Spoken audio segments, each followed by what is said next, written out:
Bonjour, c'est Crypto et j'espère que vous allez bien en ce début de semaine important parce que c'est une semaine où on va entendre Jérôme Powell, c'est une semaine où on va avoir enfin la décision de la Fed si oui ou non ils vont continuer à baisser les taux et surtout le discours qui va en découler. C'est une semaine qui va jouer beaucoup de choses sur cette fin d'année.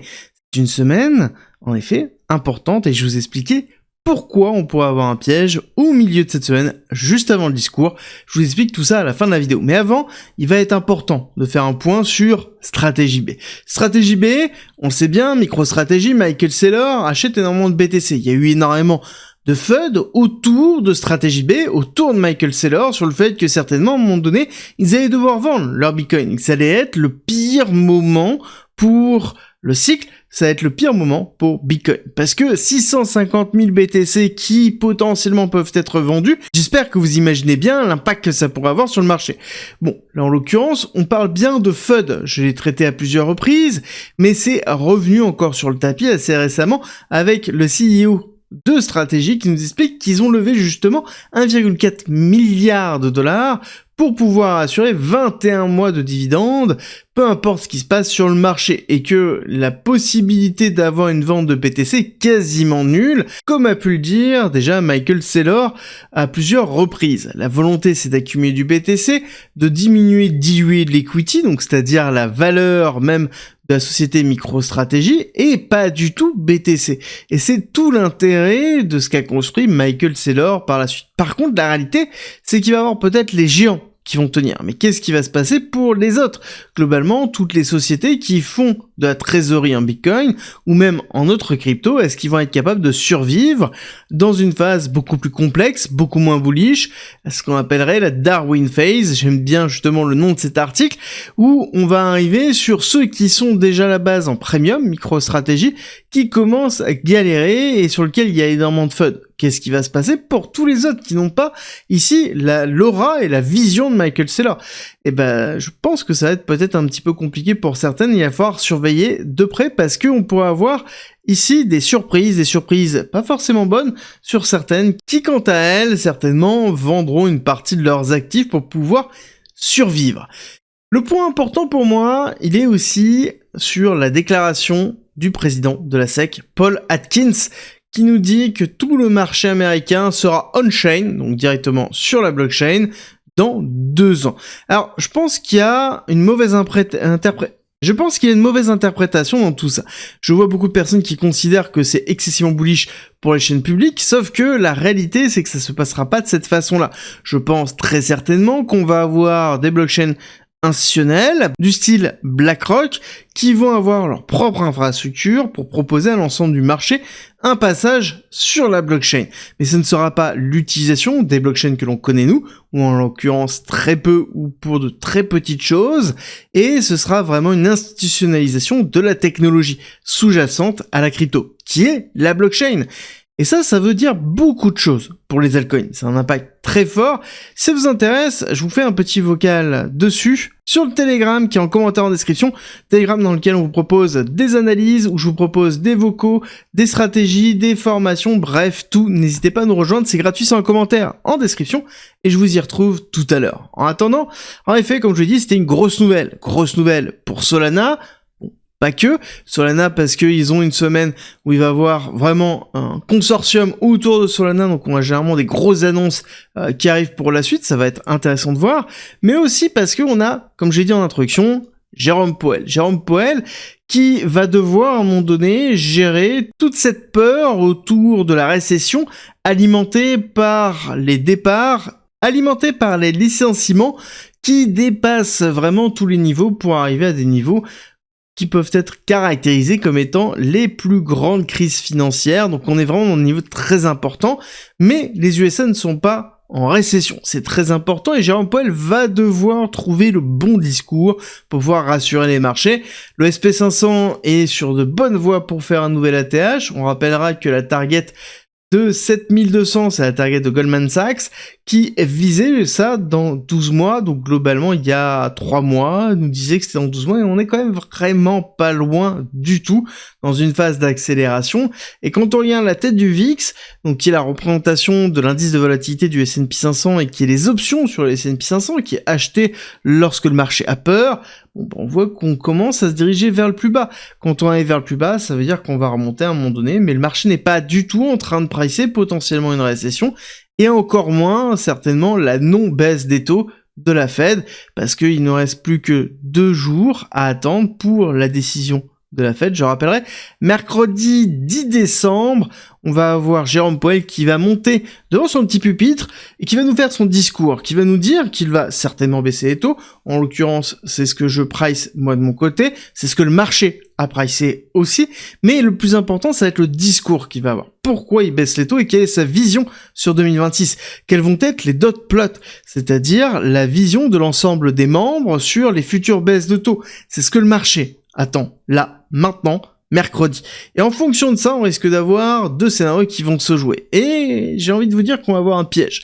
Un piège qui est en train de se dérouler et qu'on commence à voir malheureusement sur BTC. Parce qu'on parle du mois de décembre avec l'arrêt du QT, Quantitative Tightening, c'est-à-dire que la Fed arrête ici de déverser leurs actifs sur le marché financier, donc ce qui est plutôt positif, mais on n'a pas d'injection de liquidité et on va avoir une baisse des taux qui est plus ou moins pricée déjà par le marché. Et clairement, ce que l'on attend, c'est est-ce que oui ou non on est en récession et à quel point ça va mal de ce côté-là. Est-ce qu'on va avoir une année 2026 qui va être compliquée? Je pense qu'on aura un discours dovish et quand c'est comme ça, on a quelque chose qui est assez fréquent. C'est-à-dire qu'on est en train tout doucement de structurer une phase d'accélération en prévision de ce discours de Jérôme Powell qui va arriver, et ces phases d'accélération haussière, généralement en amont, se terminent par une phase de respiration baissière, et c'est un petit peu ce que l'on a pu connaître dans la période du lancement. Ici, on a bien vu qu'on a une phase d'accélération sur l'anticipation de Jérôme Powell, discussion et annonce de Jérôme Powell, chute, donc respiration, et ensuite on a eu un mouvement qui était aussi. C'est un peu la même représentation que j'ai ici. On voit qu'on a une pattern qui est plutôt positive, on tient toujours bien les 80 000 $, qui a un niveau de retracement weekly très important, parce que si on dézoome totalement, c'est le niveau de retracement de l'ensemble de ce mouvement-là. Donc c'est très positif, on est vraiment dans les 0,5 ici, on tient bien, et donc ça veut dire qu'on est dans une phase de retracement et de respiration. Ça ne veut pas dire qu'on a une inversion de tendance encore, il est beaucoup trop tôt pour le dire, mais en tout cas court terme, on risque de continuer sur ce début de semaine plutôt positif. Et si c'est le cas, qu'on casse bien ici les 94 000 et qu'on s'installe au-dessus au moment où on a le JP Time, Jérôme Powell Time, il est fort probable qu'on ait par la suite une phase de respiration qui soit un petit peu plus longue et qu'on aille chercher en dessous des 87, voire même pourquoi pas en dessous des 84, voire même pourquoi pas en dessous des 80 000. Prenez bien en considération que la temporalité doit être longue. C'est pas en quelques jours, quelques semaines que tout va se régler. Après une chute de 34%, le marché a besoin de respirer, surtout dans une fin d'année où on a une baisse de volatilité. Là, comme c'est en train de se faire, avec la belle accumulation qu'on a eue ce week-end, et un petit peu le scénario dont on avait parlé, chute vendredi, consolidation sur le week-end, accélération le dimanche, il est fort probable qu'on continue ce mouvement-là pour aller chercher ici l'anticipation de mercredi pour après faire un mouvement baissier. Il va falloir faire attention parce que ça va être un mouvement qui va être, encore une fois, très volatile, qui va être très piégeur. On l'a bien vu, on est retourné très vite dans des zones, réaction haussière, et donc on a beaucoup de liquidités qui commencent à s'accumuler. Accumulation au-dessus des 94 000 $, et forcément en dessous ici des 87 000 $. Donc ça veut dire que les mouvements, lorsqu'on va casser la phase haute, par exemple, risquent d'être assez impulsifs et surtout avoir des mouvements baissiers, donc ce qu'on appelle des portes de saloon, c'est lorsque le prix accélère, puis retourne, puis réaccélère, puis retourne, puis réaccélère avant de faire vraiment ce véritable mouvement. Ça, ce sont des portes de saloon, et c'est là où il y a énormément de liquidation. Il va falloir faire très attention parce que quand on arrive sur des moments cruciaux de ce style-là, avec Jérôme Powell, qui va certainement nous sortir un discours excessivement dovish Donc le marché va être obligé de pricer ça et avec beaucoup d'allers-retours avant d'avoir le mouvement qui va se faire certainement jeudi ou vendredi, puis ensuite s'étaler peut-être sur quelques jours, voire même quelques semaines.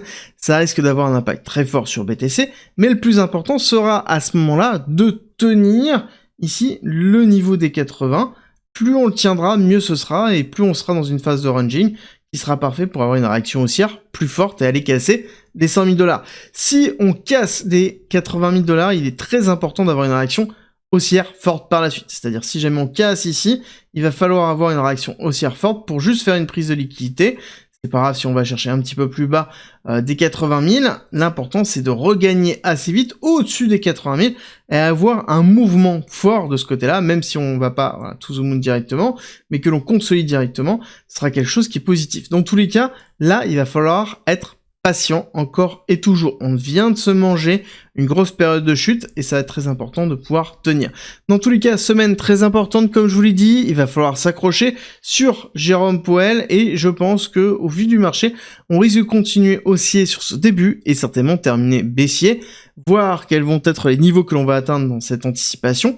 Peut-être même, pourquoi pas, les 100 000 $. Là, il faudra faire très attention. Et ensuite, la décélération et la continuité baissière suite à l'annonce de Jérôme Powell, voir quels sont les niveaux qu'on va être capable de garder et tenir pour pouvoir continuer notre consolidation dans les semaines à venir. Si vous voulez savoir ce qui vous attend pour vos altcoins, ça va être ici sur le Telegram, en commentaire, en description, ça va être gratuit. On va parler principalement de l'implication que ça du discours de Paul Atkins, très important, c'est sur le Telegram, en commentaire, en description. Préparez-vous pour cette semaine, soyez surtout avec une bonne gestion de risque.